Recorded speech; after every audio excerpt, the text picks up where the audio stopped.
unfortunately, you might rush to get your flight, but, well, very often, maybe not very often, that's probably unfair. More often than we would like, those flights end up being cancelled. This is a very common story, relatable story for many of us, but we're not the only ones. In fact, so much is that the case that there's a parliamentary inquiry that's now looking into competition in the aviation industry and whether it's working as well as it should. The member for Canberra, Alicia, sits on that committee, and having just managed to get a flight back into Canberra, joins me in the studio to talk about it. Alicia, hello. Good afternoon, Anna. Thanks for having me on. Delighted your flight was not cancelled. Me too. What has prompted this inquiry? Why do you think it's necessary? So this is actually a broader inquiry into competition and dynamism in the economy that the House Economics Committee is running, and aviation is just one aspect of that. But one of the reasons I've taken a particular interest in this aspect of it is that Canberrans really are getting a raw deal when it comes to experiencing a lot of cancellations and delays with our flights, particularly on the Canberra to Sydney route with Qantas. So I'm sure that listeners will relate to this if they've been trying to get flights or hearing about it from people. But basically, obviously there's always going to be cancellations and delays for good reason. But on that Canberra to Sydney route at the moment, for Qantas, the rate of cancellations is routinely about 12%.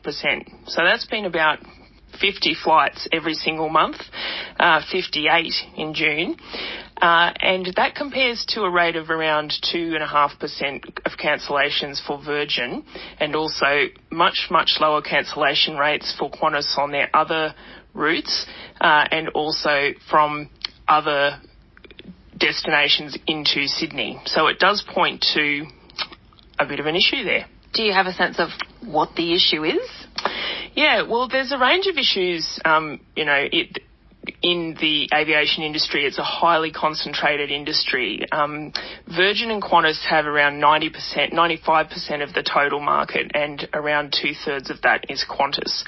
The issue that comes out of that is there's not a lot of competition between the airlines, and we have high prices for flights, and we have low reliability with cancellations and delays, and also, lots of complaints about customer service. And so this is, what you would expect when you have very low competition.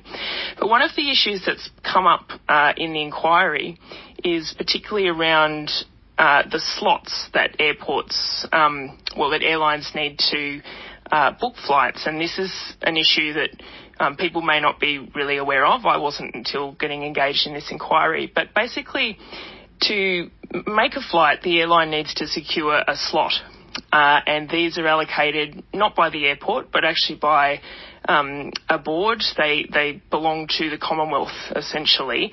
But the slots are easier to get for the larger airlines, and particularly Sydney Airport is a key one because it's the busiest airport.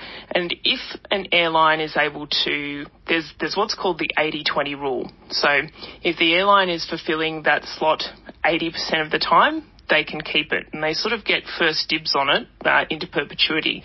So it's very hard for new entrants, for example, Rex or Bonza or other smaller airlines, to get into that market. So when a big airline like Qantas has a lot of those slots at Sydney Airport, they could potentially be what's been referred to as slot hoarding, where they keep that slot and then it's easier for them to offer more flights and cancel more flights and just put people onto other flights.